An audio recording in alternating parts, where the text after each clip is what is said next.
Get ready to get ready. Coming to you live from the MFG studios in the heart of America's summer golf capital. We help you play better golf. It's time to get your game on and take it deep. This is the Mike Fay Golf Show. Here's your host, Mike Fay.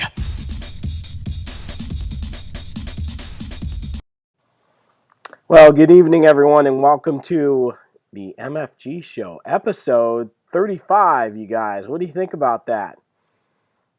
35, wow. We're pumping along now. He's coming out. We are. That's some longevity. It is. This is golf's most interactive online show, and we are so happy that you guys joined us tonight. And I'm telling you, the weather outside is frightful up in northern Michigan right now, about 30 degrees and snowing very hard. It's been kind of treacherous getting around town tonight, and we want to know what the weather is where you guys live. So if you guys are watching this, you want to put this in the comments. Let us know how your weather is. We'd love to know and talk about it tonight. The staff is here and ready to go. Let's have everybody introduce themselves. We'll start with Brent. Hey guys, Brent Davis here, Australian PGA professional based in Melbourne, teaching out of the PGA Centre for Learning and Performance at Sandhurst Golf Club. And it's always fun to be on the show, chatting to my friends from North America. Very cool. Frank? Yeah, so I'm Frank Costello. I'm a master PGA professional. I'm the teaching professional at the St. Clair Golf Club in St. Clair, Michigan. And weather here is about 33 degrees. We had a light dusting of snow, but it's supposed to be 41 degrees tomorrow, so all that snow is probably going to go again. And Jay. Hey guys, Jason Helman from Toronto, Canada, Director of Instruction at Windance Golf Club in Uxbridge, and also have my own coaching studio in the city at the Markham Golf Dome. It was really warm out the last 3 days here. We are golfing outside. People hitting outside. There's no snow on the ground, so don't send any this way, or I'll send it right back. Yes, we have a standing joke that I always send Mr. Helman all his snow in Toronto, so very, very funny stuff going on. Well, tonight we can't blame James Hong for that either. No, we cannot, Jay. No. We cannot do that, my safe friend. on that one. That's right. That's right. Yeah. Tonight we're catching back up. We haven't been online for 3 weeks, I guess. 3-4 weeks. And we have a lineup to go over and all kinds of stuff. We're very excited that Mr. Costello is back in action, my friend. How are you feeling? I'm feeling great. My new shoulder is just wonderful. That was the best Christmas gift I had. And I also lost a little weight because now the shoulder is plastic and titanium. So I'm a little not quite as weighted down on the right side anymore. But no, I feel great. I just got out of the sling Friday, and I could start driving again, which was great because for 5 weeks I couldn't drive, or I really had very, very limited movement. Now my movement is a little bit better. I just can't lift my right arm real high yet, or I still got some physical therapy to do to stretch it and strengthen it, but I don't have that constant pain like I used to have all the time before. So very cool. It's a good thing. It's a real good thing. Very, very cool. Well, we're happy you're back with us. We missed you. I trying to keep these two in line here, Frank. I need your help, my friend. That's a tough thing to do, and it's really nice to be back, though, to see all you guys. I love the show. I love doing it. It's awesome. Yeah, I'm the rules official, so if you Yes. guys don't shape up, I'm going to give you some fines or a couple stroke penalties. That's right. That's right. All right, well, let's get into the lineup. What do you think? I don't play golf. No, he doesn't. He doesn't play golf at all. Let's get into the lineup tonight. Tonight's lineup is sponsored by Tifosi Optics, and you guys will have to excuse me because I'm fighting a cold tonight. And let's see, we're going to talk about the weather. all around. Got a little bit into it. What we did on our holiday break and what did you guys do on your holiday break? We're going to talk all about that. And of course, might as well continue with it. My team stinks. We've got stuff to talk about with the NFL playoffs and whatever else you guys out there want to talk about. With my team, we're going to talk about Hawaii and what happened and is going on actually live right now in Hawaii with the PGA Tour, and talk about Brent's new podcast, Coaching Uncovered. And then you never know what's going to happen when we start Helman's Hot 5. So Mr. Helman will get the floor and be able to talk about whatever he wants to talk about. A little bit about MFG University, and then, of course, Frank will end it tonight with playing by the rules. So let's get into the weather, gents. The weather has been not very good over the last week or so here in northern Michigan. Been snowing a lot. I know a lot of other places are actually out playing golf downstate, right, Frank? Yeah, southern Michigan here, we've had very little snow. I live on a golf course, and I see players coming by, quite regularly, especially on the days when it's 40 degrees and above. So the public courses down here have been open, weather depending, and it's great to see people out playing at this time of the year. Yeah, it's really, really good being out playing a little bit. I saw a lot of posts, people saying, gosh, I'm playing for the first time this early ever, which is pretty cool. And I saw Mr. Helman was out teaching golf outside too, weren't you? I wasn't teaching outside. There were some crazy people hitting outside. It wasn't that warm. But, okay. They were out there today, too. It was minus 0.5 Celsius. So there was one lone ranger out there when I left the studio at 5:30 today. So they're still golfing. It's grass. They're on the mats, obviously, but there's no snow on the range, so they're just hitting balls. Very, very cool. Brent, still hot as blazes back home, I see, and we're battling the fires there. Tell us all about we it. Have to. That's a bit of a scary thing. The moment we had my home actually cold and wet today. We've got a bit of rain floating around, which we certainly need more of. But my hometown a few days ago hit 48 degrees Celsius. So I don't know what that is in Fahrenheit, but I know it's over 100 and something. So that's a little bit scary.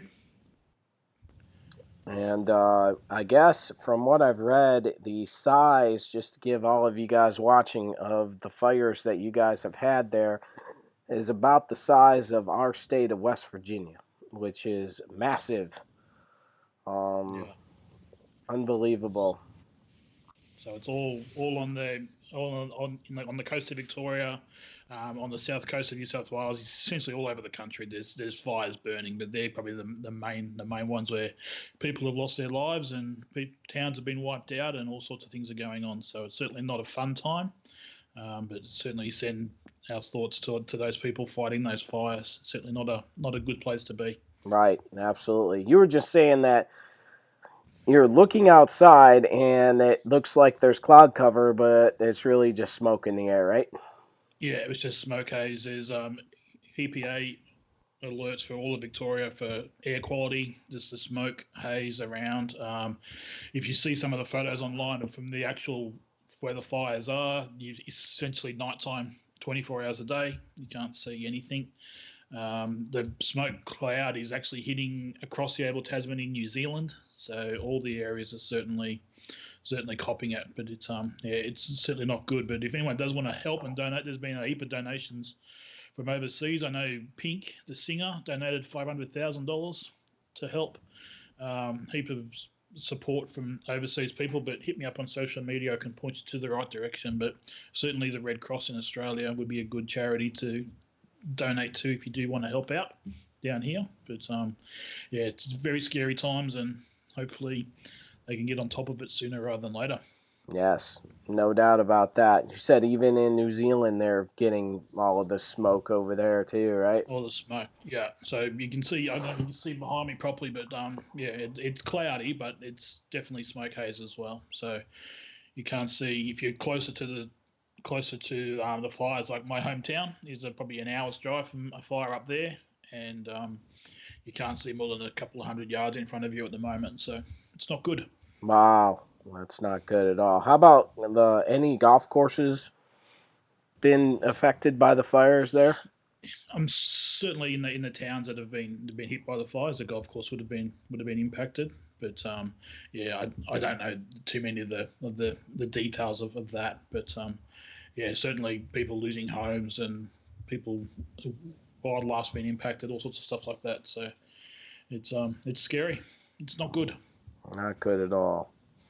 Well, Mr. Helman, I am very sorry that we have to discuss this, but we'll talk about my team stinks now, and they did well, but not good enough to win today. I know. I'm very disappointed because I'm in a pool and pretty much wiped out my bottom part of the pool because I had them going to the Super Bowl. So unfortunately, the Saints lost today.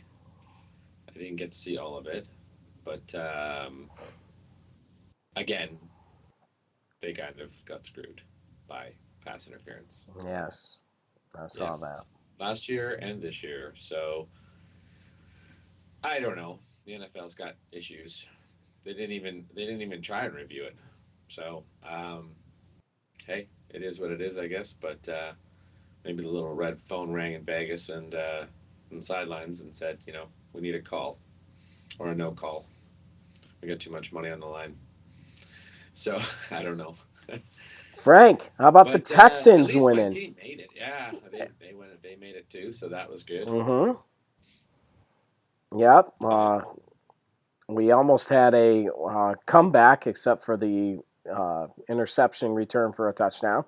Right at the end there, we were looking for one, weren't we? 30 seconds left. We could have done it. The Patriots. I'm just happy that the Patriots are not going to the Super Bowl this year. That's I'm quite happy about that. Not a Tom Brady fan. Not really. I'm just not a Patriots fan. Not a Period. Patriots fan. No, I'm sure. What are they caught cheating 3 times now? So I'm sure all the teams do it in some way, shape, or form. But at least these guys always get caught doing it. So Well, we've got a watch party going on now on Facebook. Bobby, Steve, Derek. Look who's here. El Presidente's here. Saw Mr. Post made a comment. Welcome, you guys. Right now we're talking about my team stinks. And Frank, a lot of firings going on in Detroit. Yeah, it was great. They got rid of 5 assistant. They got rid of 5 assistant coaches. I guess they want to hold on to Matt Patricia for a little bit longer, but at least they're looks like they're going to be bringing in some different coordinators and some different assistant coaches. So we'll see how that plays into next year. I think a lot, let's see what Bob Quinn does this winter as far as acquiring players and who they draft, and there's a lot of moving parts there.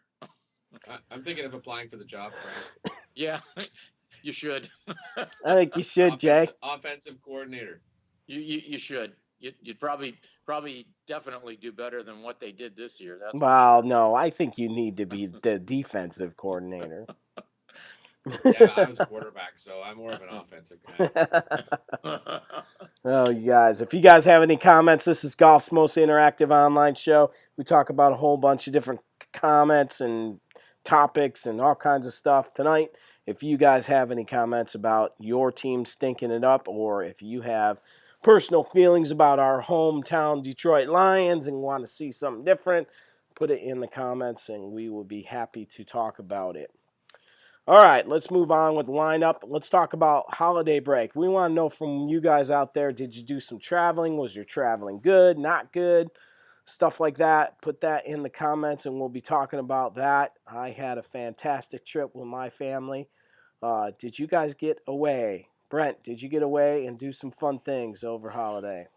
Yeah, we did. We spent Christmas Day down here with my wife's family, and then we jumped in the car after lunch and drove up to my hometown, about a 4-hour drive, and spent Christmas night there and stayed up there until just before New Year. And then we had a little bit of a family holiday in the CBD here in Melbourne. So we had a bit of a staycation, we call them, in our family. So we spent we just come home today actually. So we spent 5 or 6 nights in the city, exploring, checking it all out, which my little boy loves. And yeah, we had a really cool time with the family. So definitely nice and chilled and relaxed at the moment. I've got a week off work still coming, and be back at it next week. Well, you brought him away from the video games. That's cool. I have. So he's sitting in the bedroom now on his iPad, catching up with all his friends that he hasn't seen online for a couple of weeks. But he scored a couple of PlayStation games for Christmas, so he's pretty keen to get down there and play those as well. But no, he's had broken toes, so he hasn't been doing much of anything lately. But he's out of the moon boot now and getting back into his sport, which is good. Very, very cool. Frank, we know what you were doing, healing up. How was the Christmas with the family? Good? Good. It was quiet. My daughter from Chicago came in on Christmas Eve, and then on Christmas Day we went down to my other daughter's house and had a nice dinner with her and her husband, and my sister came over, and that was it. It was pretty quiet here, and you're right, Mike. I'd spent most of the time just healing. That's good. It's real good. Jay, saw we had some really good food being made. We did. Yeah, we always have a good spread on Christmas Eve and definitely New Year's Day. So that was fun putting all that together with my parents. And I actually took 3 days off in a row, 24, 25, 26. Very, Shut the very studio cool. down. And then I was back at it 27, 28, 29, 30. And 31, actually. And then off New Year's Day and the day after. Very, very cool. Let's get into talking about Hawaii right now. Frank, you had it pulled up. We have a gentleman that wins all the time in Hawaii right now, and he is leading again. He must love that golf course. Yeah, Justin Thomas was 14 under par after 11 holes today, and that was just before we got on the air here. So I saw a statistic yesterday that said in the last 5 years, when he's played in Hawaii, he's 123 under par. So I think they have a couple tournaments there in Hawaii, and obviously he likes the islands there. So. No doubt. No, it's good stuff. He was 4 under through 11 and 14 under for the tournament. He was 2 shots ahead of Patrick Reed, who was 12 under par at the time. So it's nice to see Reed playing good. That's good. No, it's not. Okay, here we go. Stay out of this. I like it. This is why we do this. Didn't you have another rules issue with the rules official the other day? I'm not sure, Jay. I only watched a little bit yesterday. I saw something on social media, a post or something about him conversing with an official to make sure he got the rule right. Yeah, if any of you guys know what Jay's talking about, type it in there so we could talk about Happy New Year from El Presidente. Good to see you too. Yes. He is online in the comments. Anybody monitoring the comments there? Do we have anything going on Periscope? You're a bit quiet on Periscope, so okay. Chat, guys. Send something through. We are live on YouTube, Periscope, and Facebook tonight. It's been shared all around. It's great to see you guys, Mr. Mooney, Mr. Sutton, and Mr. Riccelli. Great to have you guys joining us tonight. This is golf's most interactive online show, and we are talking about the PGA Tour in Hawaii right now. And just tearing it up. Looking like he might win again if he can hold on here. That wind out there is tough. Let's talk about playing in the wind. What do you think you guys have to think about playing in the wind? Do's and don'ts.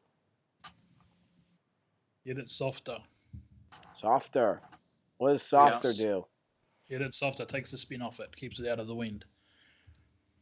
It's my number one advice for most players playing in the wind: take more club and hit it softer. Okay. Agreed. You don't want to swing hard. You don't want to swing faster. That's a great point, Brent.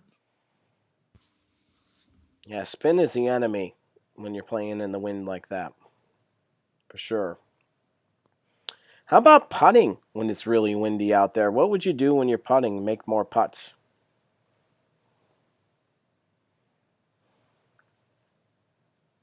One's quiet. Everyone's I always try and stay a little bit more still, like keep my body like I don't know a little bit more rigid. Just depends how windy it is, I guess.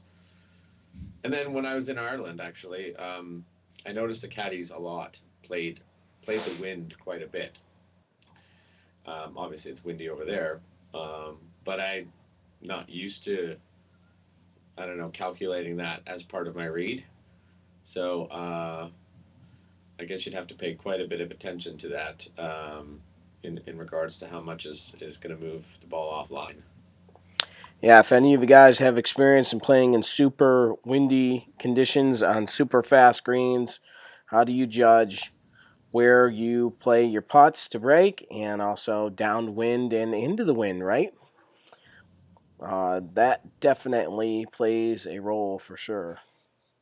Some of the courses down here, if they're exposed or super fast greens, you'd certainly have to play for it. You certainly got to factor it in. Right. They had to factor that in for the President's Cup a little bit.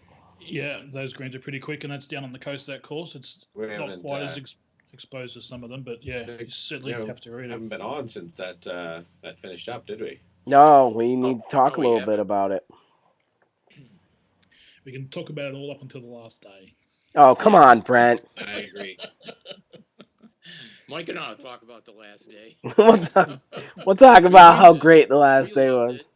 That's right. The wind stopped. If it had stayed a little bit firmer and faster for the whole week, I reckon we might have hung on there. Just that last day got a little bit softer, a little bit calmer. But anyway, next time. I'll say this. I thought both captains did just a terrific job. I thought Ernie did a great job. Tiger did a great job. It was really, really good to watch that. It was very competitive. It wasn't, so one-sided like it has been in past President's Cups. I mean, this year was exciting, and I hope President's Cups going forward continue to be that competitive. Well, it supercharged the whole entire event, don't you think, Brent? I mean, really. I think it helps to having it on a world-class golf course as well. That shows that the golf course doesn't need to be 8,000 yards long to be tough. Doesn't need 6-inch rough around the greens to be tough. It's a great golf course. It gives you opportunities to score if you're good enough, and it'll punish you if you don't. So, but yeah, it was certainly a great event. I was down there coaching. I unfortunately didn't see any of the shots live, but certainly sat and watched it on TV as well. Yeah, give us a sense of everybody coming through there. We know you were giving lessons the entire time, but how excited were they to have President's Cup? Yeah, it was packed out. It was sold out on the weekends, which is awesome. There's plenty of people coming through from all over the world. So plenty of people coming through our hitting zone from all over the world. I gave golf lessons from everywhere, from the States, from Canada, from South Africa to everywhere. But just to see and hear the roars, like I was on the other side of the road at a little public course that's next. It's part of the facility, but not part of Royal Melbourne. And you could hear the roars. You could certainly tell when something was happening because you could hear the crowd coming through, which was awesome to see. Very, very cool. No, it was. I think it's going to give a shot in the arm to really, get it going because it was. You would much rather go to a Ryder Cup than the President's Cup for a long time, you know what I mean? And I think with it being more competitive this year, makes it very, very excited. What'd you think, Jay? Yeah, no, I loved it. Again, right up until the last day because we had a Canadian in there and they battled back to win, so that was unfortunate. Sorry about that. It was. Because they had a nice lead after the first day, and it was looking good, and they don't normally get that. We don't normally get that lead, right? The internationals, so We usually are down after the first, or maybe even, but most of the time down. So Well, it was exciting to be up after the first day and a half or so. it is. Any of you guys out there, we're talking about President's Cup. If you have any comments you want us to talk about, we'd love to. Frank, you touched on the leadership of the captains. What do you think the job of each captain? How did they do? Well, personally, I'd give them both an A+. I thought they did a great job of pairing players together. I thought they did a great job of preparing their players to be ready to play the competition. To me, they made good decisions throughout the competition. I'm definitely giving them an A+.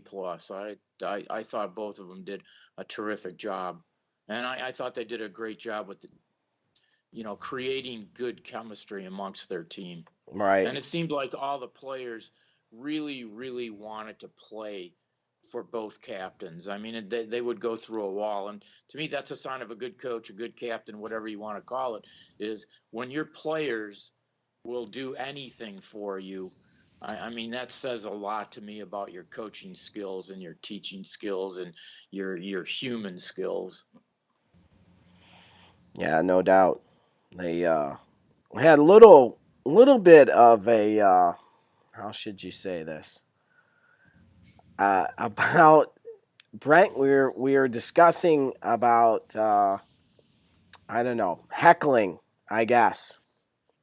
And Oh, in the yeah. interview, Who was that again? That got heckled. he wants to say it. I know he does. Patrick Reed. It was Patrick Reed's head, Yeah, right? but how did the captains handle it? And they handled it a little bit differently, I thought. Interesting comments, I think, coming from the American camp, how they were, in my opinion, a little bit soft on feeling a bit hard done by, but I think the international teams cop it a lot more when we travel over there to play. So I think it's a little bit suck it up, guys, and deal with it. Right. Yeah, it's going to have to be. It's part of the game. It's part of the fun, and I think Australian crowds in general are pretty fair in how they go about things. I don't think it got over the top in any situation. I think caddies picking fights with spectators is probably not an ideal look, but apart from that one, I think it was fairly controlled. Yeah, maybe he thought it was hockey season over there, and he wanted to drop the mitts. Maybe that didn't help Patrick's look any. No, that doesn't help his cause for sure. No, he had to have his coach caddy for him last day, I think. So yeah, not good. All right, time to move on. Brent, tell us all about your new podcast, my friend. So the podcast is launching. So Coaching Uncovered is the podcast, and we have the first 3 episodes recorded and ready to go, and it is officially dropping Wednesday morning Australian time, so Tuesday night over there. Would love some support from everyone out there listening to check it out. It's going to be a conversation about coaches, about coaching, and we're on all the social media platforms now, so you can find it on Twitter and Facebook and Instagram, the accounts. We've got the podcast itself is on most of the platforms now. It's on iTunes, it's on Spotify, it's on TuneIn. Having a little bit of trouble getting into Stitcher at the moment. And Google Music doesn't work in Australia. We have a different system over here, so I can't get it into Google Play. But it's on. You can find it pretty much anywhere, or Podbean is where the direct stream is from. So add it to your own player from there if you need to. But the first interview is with Scott Williams, who was on our podcast talking about the sweat study. So we go into his background as an exercise physiologist and talk about golf training and fitness, talk about his PhD and where he's going with that. And there was a good conversation. And then we're going to get an episode out every couple of weeks at least, if not more. And episode 2 will be with Mr. Fay himself. So that'll be a nice one. You can probably skip past that one and talk to the pro coaches later. You can hit fast forward if you want. And then we have Mr. Helman in as third guest. So that's right. Wait till episode 3, I guess, eh? Yeah, that's the good one. That's the good one. I'm just kidding there. We've got a few guys lined up to do the next one. So a couple of Aussie coaches, and I'm trying to get some other sports involved as well. So it should be fun, and I'm enjoying doing it. And I want plenty of feedback on who you want to hear from and what type of topics you want me to talk about. But yeah, Coaching Uncovered is the podcast. So would love your support out there. It was definitely fun. I enjoyed doing it. I'm sure Mike did too. Yeah, it was really good. And also, it's not just about golf, right, Brent? Yeah, that's the aim. It's about coaching. I want to hear what your stories are about, how you've got to where you've got to, advice you've got, coaching theories, coaching strategies, all that different stuff. I'm keen for it to be if you don't know, I am applying to do my PhD in coaching. So it's about getting some information from other coaches about what they do and why they do it. So that's how it started, and that's the path I'm keen to take. That's very, very cool. So you've got Twitter set up with Coaching Uncovered, and you got Instagram too? Yeah, and Facebook as well. And Facebook. So it's good. All right, join up all you guys, and you can watch out those. Yeah. The podcasts are big. I don't know. I want to know from you guys out there, if you have an iPhone or you've got Google Play and you guys are signing up for podcasts and listening to it. I know I listen to a lot of podcasts. It's for a while it was hot when it came out, and now it's really getting hot. And I think it's because people just don't have time, and they'd rather just listen on their car ride in and things like that. Podcasts are a big deal. So very, very cool, Brent. I'm excited for you, my friend, starting this new venture, and it's exciting. Good stuff. It is good fun. Yeah, for sure. Okay, Mr. Helman, are you ready, my friend? Yeah, I got a few things in the hot 5. It's not really a hot 5 because we kind of covered a few of the issues already. But Team Canada World Juniors won the gold medal today, so very proud of them. They came back from 3-1 against Russia and won 4-3. It was an amazing fourth goal. That the winning goal was pretty unbelievable. I tweeted it, and of course tweeted the Selly. So. I don't think it's been a while since I don't know if we had gold last year, but we were goldless there for a while. So that was interesting. And then we have basically the American President's Cup team leading the Century Tournament of Champions. If you look at 1 through 7 or 8, it's the entire President's Cup team. I don't know if you guys noticed that, but that's really kind of. They're carrying forward. You got Cantley, you got Reed, you got Fowler, Thomas. They're all there.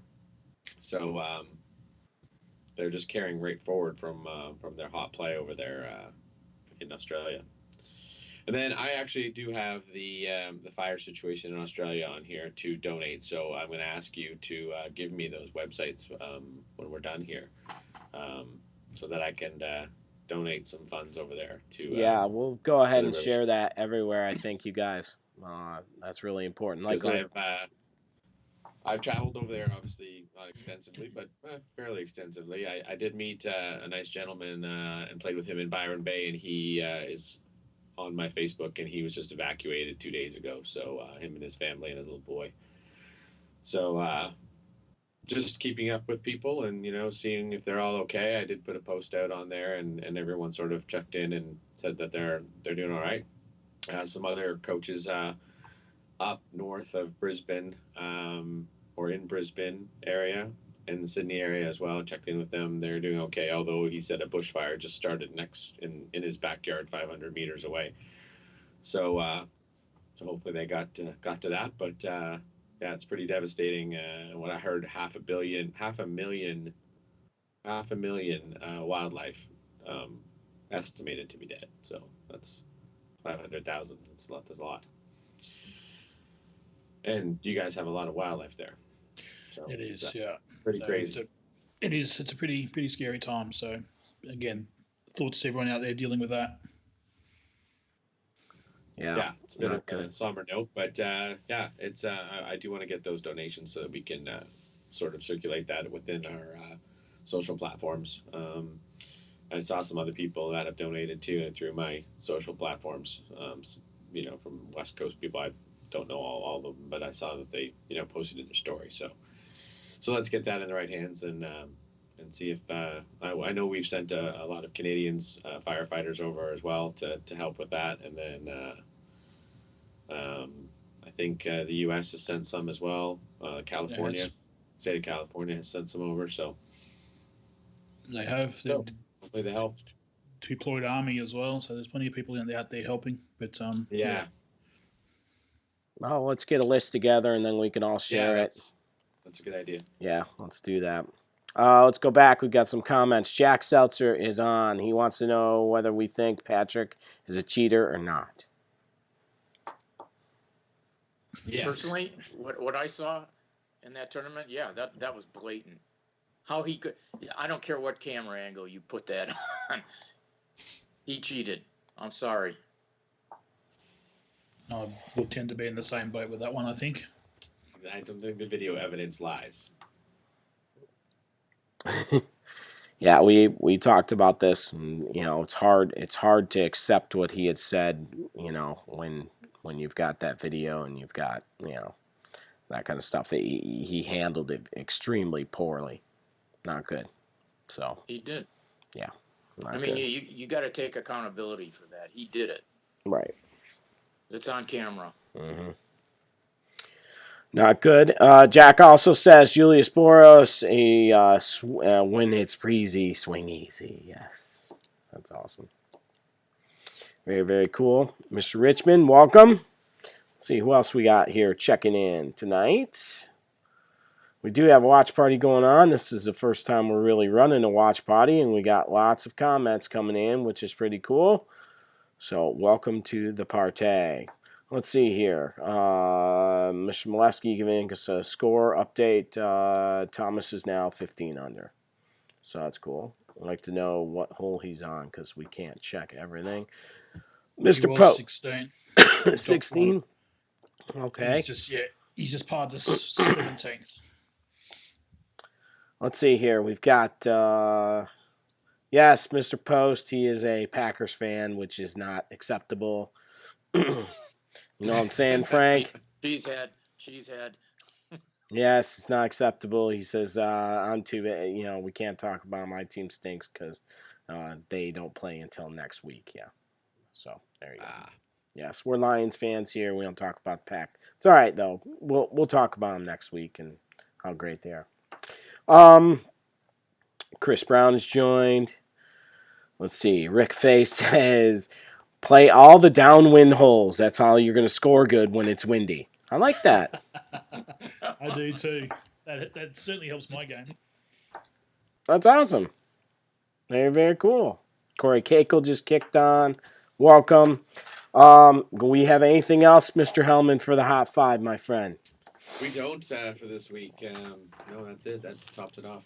Beautiful. Oh, yes. Mr. Post says that he is a owner and a season ticket holder as a cheesehead. That's fantastic. Good for you, sir. Okay. MFG University. It is up and going. We just put out the Pinky Curl. If you guys have not seen the Pinky Curl video, check it out on our Facebook page. And this week we'll be putting it on YouTube as well. Specialty shot to help you guys spin the ball more and hit it higher around the green, which is pretty cool. And that is something that's part of our online school of golf, MFG University. So you can check that out on mikefagolf.com. This past week we did, scoring update from El Prez. He says that they are teeing off on 18, Thomas is 15, and Schauffele's 14, Reed's 14. So it's getting down to the wire, which is exciting. 15, Don't 14, hit it 14. left. Yeah, I got the same thing here. Yeah. Don't hit it left. Let's see. I was talking about our new partnership with Swing Perfect and excited about those guys and their training aids. So check it out, swingperfect.golf. It's a pretty cool training aid that you wear around your back, and I've been using it with players. It helps you guys turn and move better, and helps you in a lot of different ways. You can exercise with it and hit golf balls with it, and pretty cool training aid. So I'll be making some videos about that. What else do we got going on, gentlemen? Mr. Helman, you got anything? We got the World Handicap System. Oh, that's right. We've got the World Handicap System. Frank, you want to start playing by the rules? Yeah, I'll just give you a little update on this new handicap system. Number one, it's called the World Handicap System. It's a joint venture initiative between the USGA and the Royal and Ancient that's been 8 years in the making. What it does is effectively start just one handicap system. Now, prior to this, there's been 6 different handicap systems around the world. So, you might play under one set of handicap constraints in the US, something maybe different over in Australia, maybe it's different in Europe, but now what they've done is just combined everything into one handicap system. Just a couple things that you're going to notice are different. Now, instead of having 10 of your best 20 scores, it's 8 of your best 20 scores. The other thing I think everybody needs to understand is now slope rating, course rating, and par are figured into this handicap system, where before it was primarily off the slope rating. The other thing that I think most players are going to need to know is now the highest number of strokes you can take on any hole is a double bogey. Those are just again, I'm just touching lightly on everything. We can get into more detail as more information is coming out, but this is something that's going to start here in January of 2020. Those of us in the United States that have been posting handicaps, when you take a look at your new handicap, you may not even see that much of a difference. You might see a one stroke difference at the most, but I think this is something that's really nice. It's going to unify.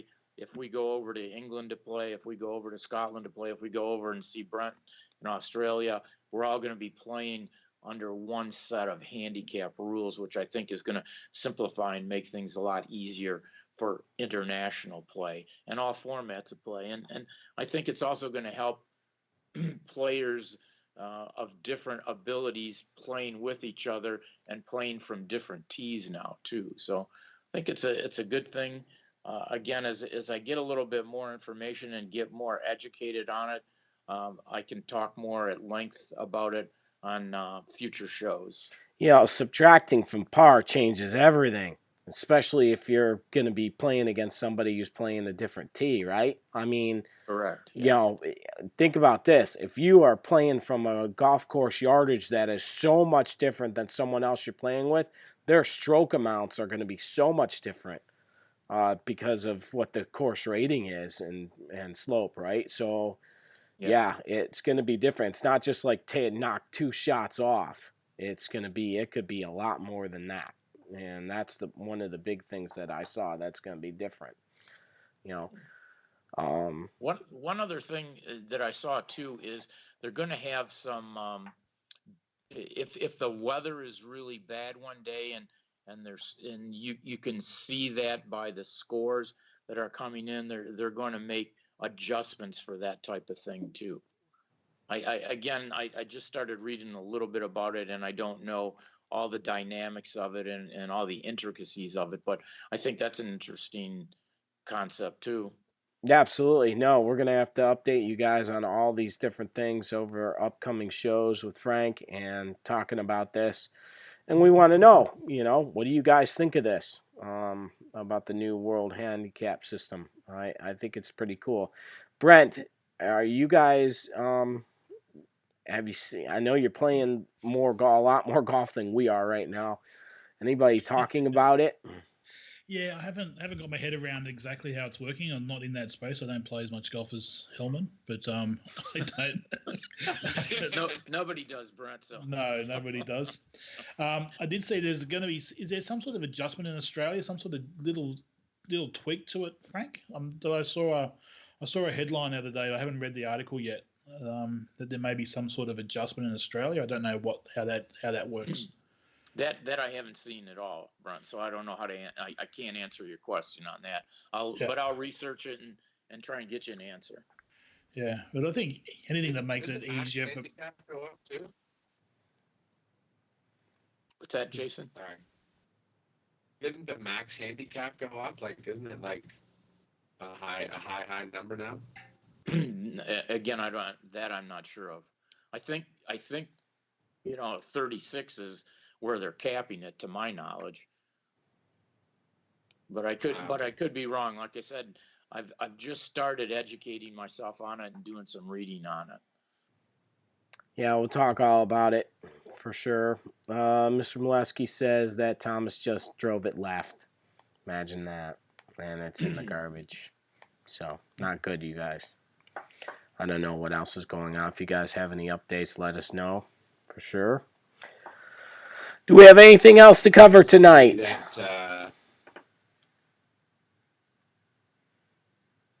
Short tracker says it's in the fairway still. I don't know whether that. Okay. 345 yards to the hole. You see that 300 to the left fairway. Whatever that means, it's in the jungle or not. Okay. Very, very cool. Well, we'll have to hang up here, you guys. Thanks so much for watching and joining us tonight and sharing this all around the world. This is golf's most interactive online show. We are so blessed that you guys follow us and what we do. And until next week, guys, have a super week, you guys. See you, Mike. See you guys. Have a good one, guys. Talk soon. See ya.